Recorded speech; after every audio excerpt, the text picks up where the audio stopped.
A'udzubillahiminasyaitonirrajim. Bismillahirrahmanirrahim. Bapak Ibu dan jemaah sekalian yang berbahagia, Assalamualaikum warahmatullahi wabarakatuh.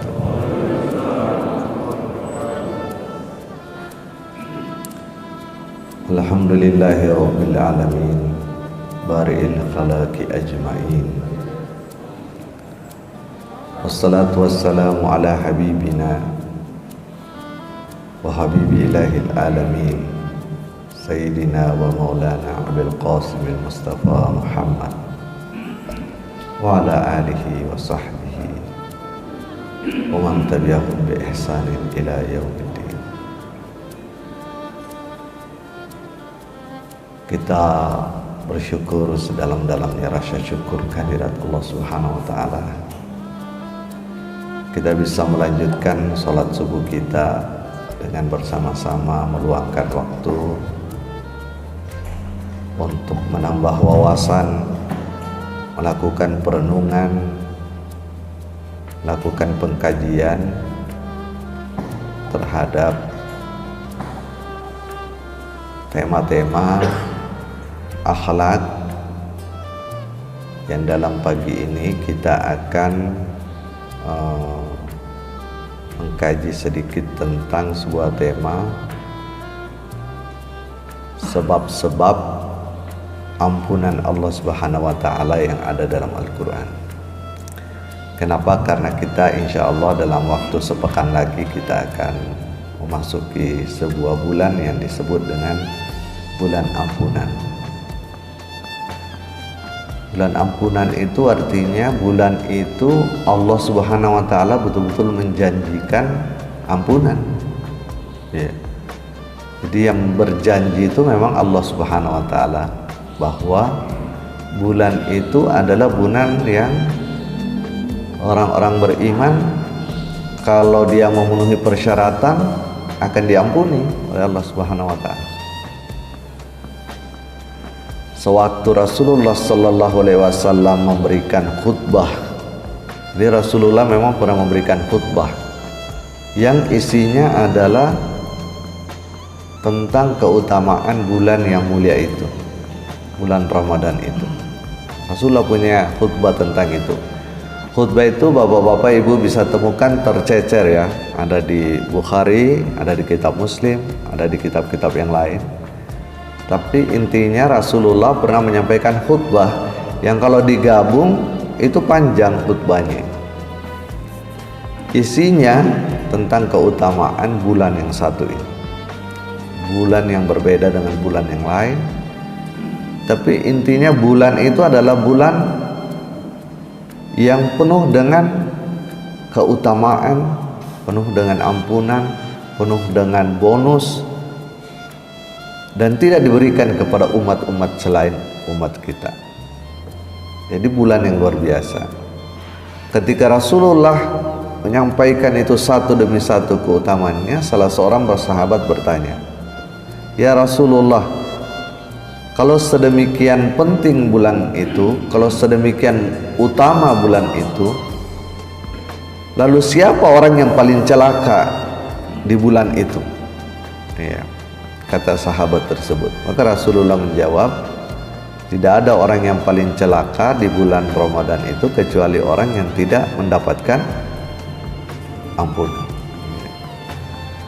Jadi itulah bulan yang kalau mungkin sekarang ini orang mengatakan tidak masuk akal kalau ada orang yang tidak mendapatkan ampunan di bulan itu. Karena Rasulullah mengatakan orang yang paling celaka di bulan itu adalah orang yang tidak mendapatkan ampunan. Makanya disebut juga bulan maghfirah, bulan di dalamnya ada ampunan.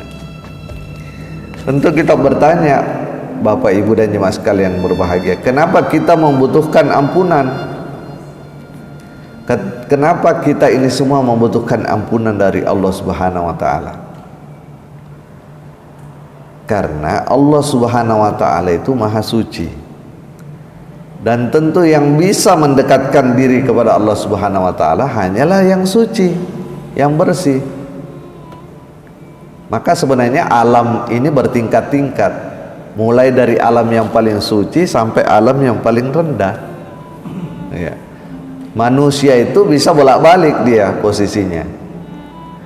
Kalau selain manusia, ya dia diciptakan di situ saja. Lalu manusia bisa dekat sekali dengan Allah Subhanahu wa taala, tapi bisa juga jauh sekali dari Allah Subhanahu wa taala. Untuk mendekatkan diri kepada Allah Subhanahu wa taala, maka manusia harus membersihkan dirinya. Sementara manusia ini berlumuran dengan kesalahan. Setiap hari tentu kita melakukan kesalahan, mungkin dosa, mungkin kecil, mungkin besar. Jadi tidak ada manusia yang tidak membutuhkan ampunan dari Allah Subhanahu wa taala. Maka pada pagi hari ini kita akan mengkaji semua tema yang sederhana tapi mungkin penting, sangat penting bagi kita, mengingatkan kita bagaimana Al-Quran yang suci yang kita yakini ini berbicara siapa saja dan apa saja yang menyebabkan seseorang itu bisa mendapatkan ampunan dari Allah Subhanahu wa taala. Kalau bulan puasa sih jelas Nabi kita mempersyaratkan dua. Pertama iman, kedua wahtisaban. Ya. Kalau Nabi kita mau memasuki bulan puasa itu dua persyaratannya untuk mendapatkan ampunan. Pertama iman, kedua wahtisaban. Apa itu iman? Keyakinan yang kuat yang merasuk ke dalam kalbu, yang tidak ada keraguan di dalamnya tentang ampunan Allah. Ini orang harus punya keyakinan. Yang kedua wahtisaban. Apa itu wahtisaban? Disiplin. Menjalankan bulan suci Ramadan dengan penuh kedisiplinan. Tidak ikut-ikutan saja, tidak asal-asalan, tidak setengah hati, tapi penuh kedisiplinan. Kalau Nabi, man shoma ramadana imanan wahtisaban ghufira lahu ma taqaddama min dzambi. Kalau dua syarat itu dipenuhi oleh seorang yang berpuasa, yaitu keyakinan, keimanan yang kuat dan kedisiplinan yang kuat, ghufira lahu ma taqaddama min dzambi. Dia akan diampuni oleh Allah Subhanahu wa taala atas dosa-dosanya yang telah lalu. Nah, dosa-dosa kita yang telah lalu kan banyak sekali pasti. Ya. Karena sejak kita balik, jadi kita dihitung berdosa dalam agama itu, dalam syariat itu sejak kita bisa membedakan mana benar, mana salah. Ya. Kalau belum bisa membedakan ya tidak dihitung. Seperti anak kecil atau orang di luar kesadaran atau tertidur. Misalnya ada orang tertidur mukul orang di sampingnya kan. Ya, itu tidak dihitung dosa kan. Dia lagi tertidur, dia mukul orang di sampingnya. Atau ada orang tertidur mengeluarkan kata-kata yang bertentangan dengan syariat, ini tidak dihitung karena dia dalam keadaan tertidur. Tapi kalau kita ingat-ingat kesalahan kita sejak kita akil balik sampai sekarang yang dilakukan dengan sadar, pasti banyak sekali.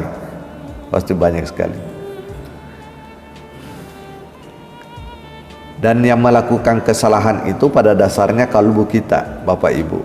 Jadi nanti di akhirat itu sebenarnya kalbu kita yang akan mempertanggungjawabkan kesalahan-kesalahan kita. Ini mata, ini telinga, ini mulut, lidah, tangan, kaki. Sebenarnya bukan dia yang bertanggung jawab terhadap kesalahan-kesalahan kita. Yang bertanggung jawab itu kalbu kita. Karena inti sari dari diri kita adalah kalbu kita. Kalau mata itu cuma sensor saja, tangan ini cuma alat saja, kaki alat. Jadi kapan tangan berbuat salah? Sebenarnya karena dia disuruh oleh kalbu kita. Kapan mata dan lidah berbuat salah? Karena ketika dia disuruh oleh kalbu kita. Jadi yang bertanggung jawab tentu yang nyuruh, yakni kalbu kita.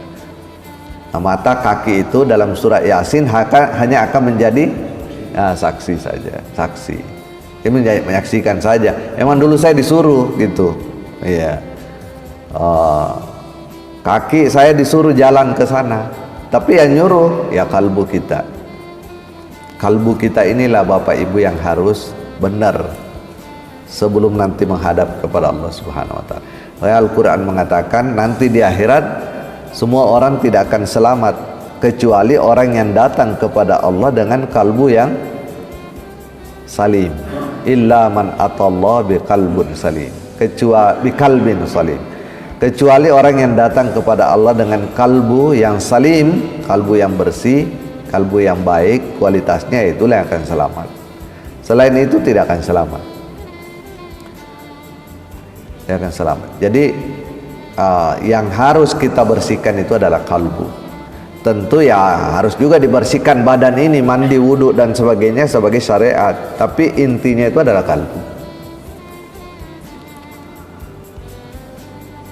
Baiklah Bapak Ibu dan jemaah sekalian berbahagia, kurang lebih ada 7 petunjuk di dalam Al-Quran yang memberikan kepada kita pedoman apa-apa saja yang bisa menyebabkan kita ini mendapatkan ampunan dari Allah Subhanahu wa Ta'ala.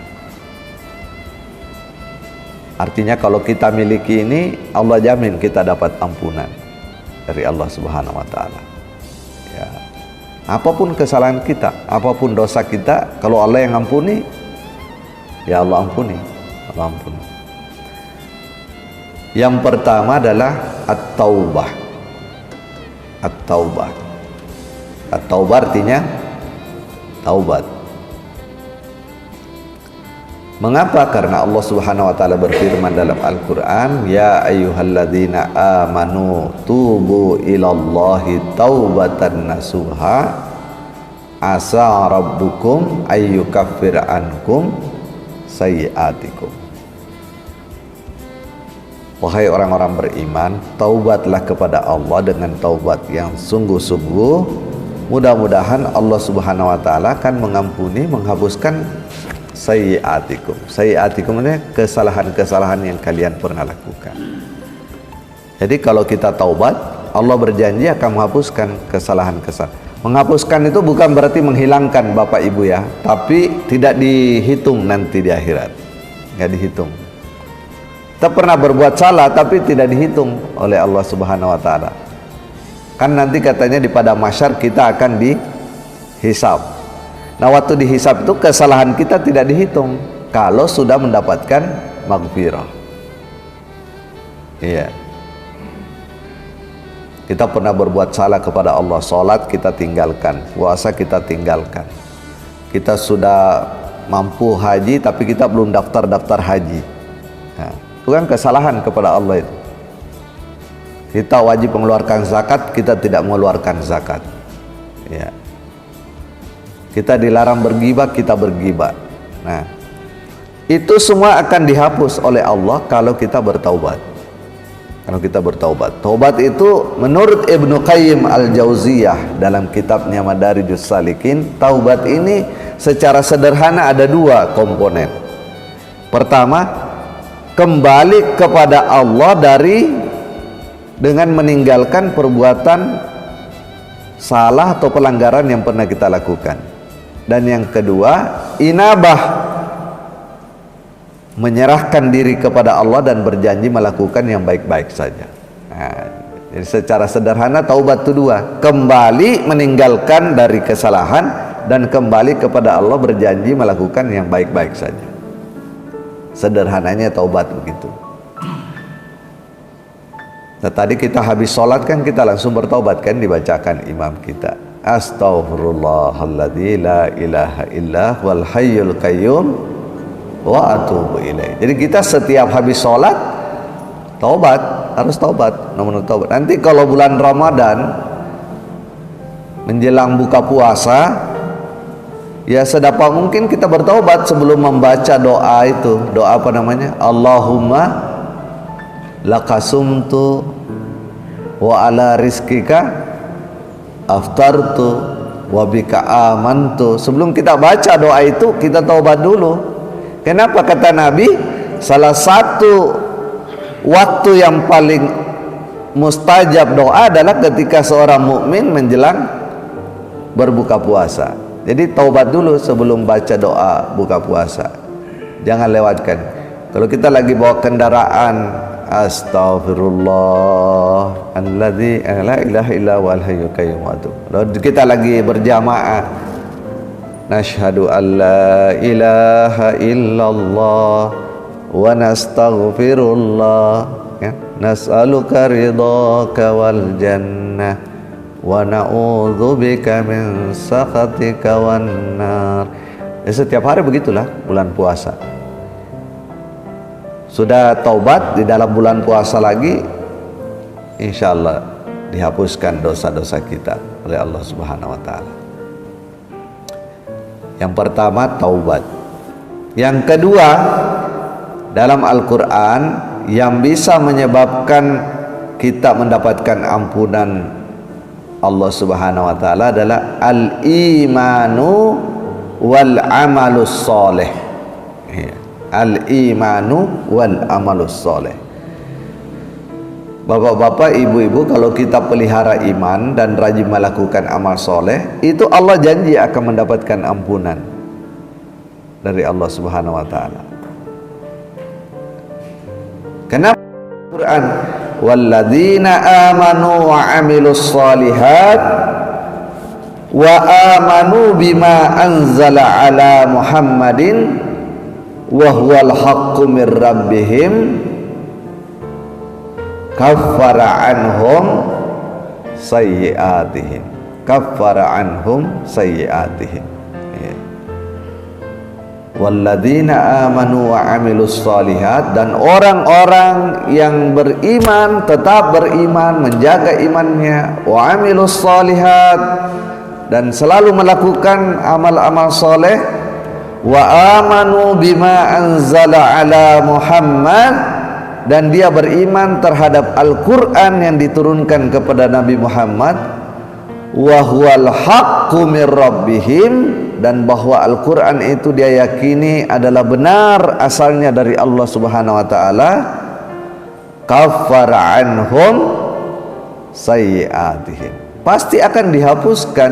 Sebenarnya kafar itu bukan dihapuskan, ditutup keburukannya, kesalahannya oleh Allah Subhanahu wa Ta'ala. Kalau Bapak Ibu hapus file di komputer, kita delete, sebenarnya file itu hilang atau tidak? Enggak ada file itu hilang kalau di ini, Pak. Jadi kalau kita ketik kemudian kita simpan, suatu saat kita delete, ya nggak ada file yang hilang. Kenapa? Karena kita sudah buat. Begitu juga kita berbuat dosa, nggak ada perbuatan dosa yang hilang. Tapi kalau orang beriman dan beramal soleh, Allah janji tidak hilang, tapi dia kafara. Kafara itu artinya ditutup, nggak dihitung nanti pada saat yaumul hisab, hari hisab, nggak ada perhitungkan. Kita udah datang ketakutan di hadapan Allah Subhanahu wa Ta'ala, mengingat banyaknya dosa kita. Ternyata saat itu enggak usah khawatir, tidak dihitung dosa-dosa kalian yang dulu itu. Kenapa? Karena dulu waktu kamu hidup, kamu memiliki iman dan amal soleh. Ini jaminan Al-Quran, Bapak Ibu dan jemaah sekalian berbahagia. Jadi iman dan amal soleh itu kunci, salah satu kunci ampunan dari Allah Subhanahu wa Ta'ala. Jaga iman itu, jangan sampai hilang. Keimanan itu tidak boleh hilang, karena dia kunci ampunan dari Allah Subhanahu wa Ta'ala. Orang-orang sudah perbuatan dosanya banyak, amal salehnya malas, imannya nggak dijaga, ya susah dapat ampunan dari Allah Subhanahu wa Ta'ala. Tapi bahwa kita pernah berbuat salah, berbuat dosa, ya semua orang pernah berbuat salah, berbuat dosa. Tak durhaka kepada orang tua, tak meninggalkan sholat, meremehkan sholat, semua orang pernah melakukan itu. Apalagi kalau kita ingat dulu zaman waktu mungkin masih SMA, ya kan? Zaman waktu masih SMA itu, jadi kita ini kalau mau bertobat tuh ingat-ingatnya yang dulu-dulu, Pak.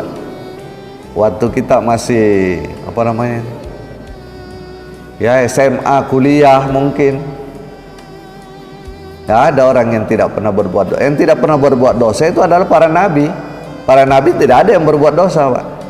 Bahkan Rasulullah SAW sebelum diangkat jadi nabi pun tidak pernah berbuat dosa, karena dia dijaga oleh Allah Subhanahu wa Ta'ala. Tapi kalau kita orang awam, ya pasti pernah lah berbuat dosa.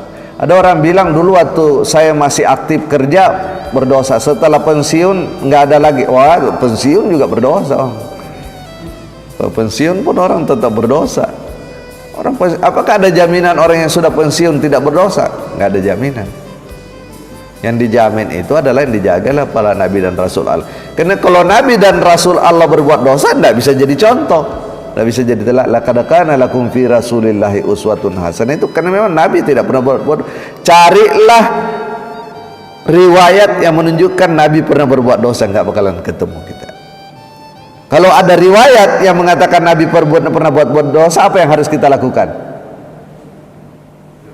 Ya, kalau kita temukan satu riwayat yang menunjukkan Nabi pernah berbuat dosa, apa kewajiban kita sebagai orang beriman? Tidak percaya, Pak. Tidak percaya. Karena Al-Quran menjamin Nabi itu tidak pernah berbuat dosa. Wa ma yantiku illa wahyun yuha ilaih. Bahkan tidak ada satu kata pun yang dikatakan Nabi itu kecuali asalnya adalah wahyu Allah Subhanahu wa taala. Enggak ada. Jadi kata-katanya Nabi pun tidak ada selain wahyu, apalagi tindak tanduknya. Ini nggak ada itu cerita Nabi. Meskipun ada fitnah kiri kanan terhadap Nabi, Nabi tidak pernah berbuat dosa. Karena dia adalah uswah. Dia adalah khalifah Allah Subhanahu wa taala di muka bumi ini. Dia adalah wasilah manusia berhubungan dengan Allah, dan dia wasilah Allah berhubungan dengan manusia. Allah pun tidak langsung berhubungan dengan manusia. Allah melalui Nabi berhubungan dengan manusia, menyampaikan risalahnya Allah itu melalui rasulnya. Jadi itu. Jadi kita yakin diri kita banyak berbuat kesalahan, tapi kita harus yakin Rasulullah itu tidak pernah berbuat kesalahan.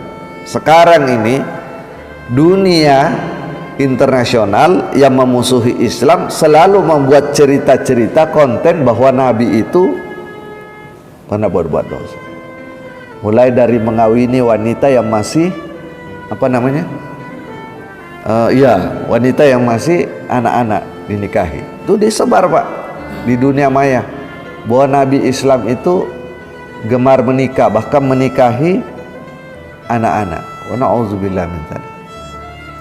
Kita harus curiga dengan riwayat bahwa Nabi itu pernah menikahi anak-anak. Enggak. Itu banyak pendapat kok. Aisyah berumur berapa waktu dinikahi oleh Rasulullah sallallahu alaihi wasallam. Ya. Saya sendiri meyakini bahwa Aisyah pasti dinikahi ketika memang secara syar'i sudah boleh dinikahi. Sudah dewasa Aisyah itu baru dinikahi. Mungkin 16, mungkin 15, mungkin 17. Karena sejarah itu berbeda-beda. Tapi apa yang dikutip oleh musuh-musuh Islam? Ya, dinikahi 8 tahun. Ya. Gak ada kesalahan satu pun yang pernah dibuat oleh Nabi. Jadi Bapak Ibu dan Ibu sekalian berbahagia, kita kembali. Yang pertama taubat, yang kedua iman dan amal soleh. Ini sederhana-sederhana, tapi harus kita keep in mind ya. Karena inilah yang menjadi jaminan kita dapatkan ampunan. Kenapa kita harus dapat ampunan? Karena kita banyak kesalahan. Iya, kita banyak kesalahan. Tanpa ampunan tidak mungkin kita datang nanti kepada Allah Subhanahu wa taala dengan selamat. Tidak mungkin.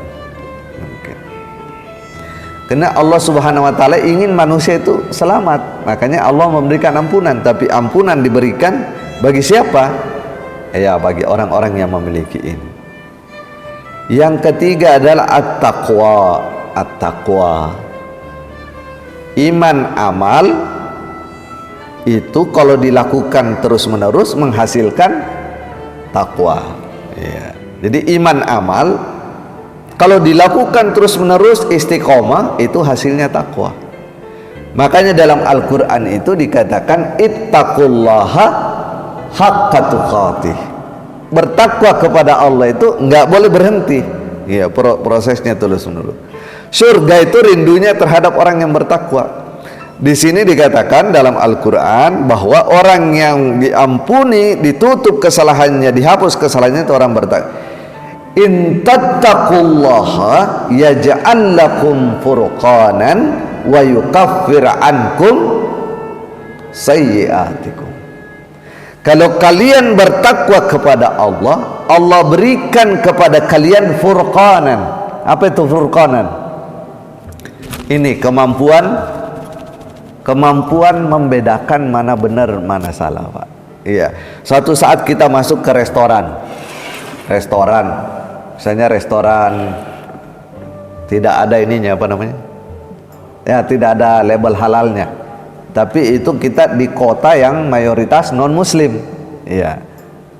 Misalnya kita pergi ke Bali lah, yang paling dekat ke Bali misalnya.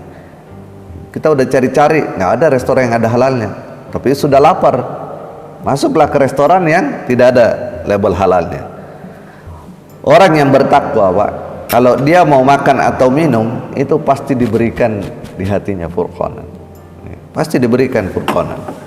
Pasti dia nanti kalau itu makanan tidak halal, pasti akan ada bisikan dari dalam.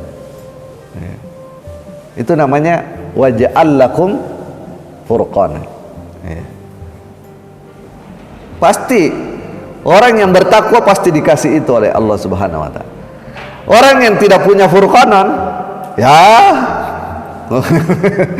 langsung aja. Iya.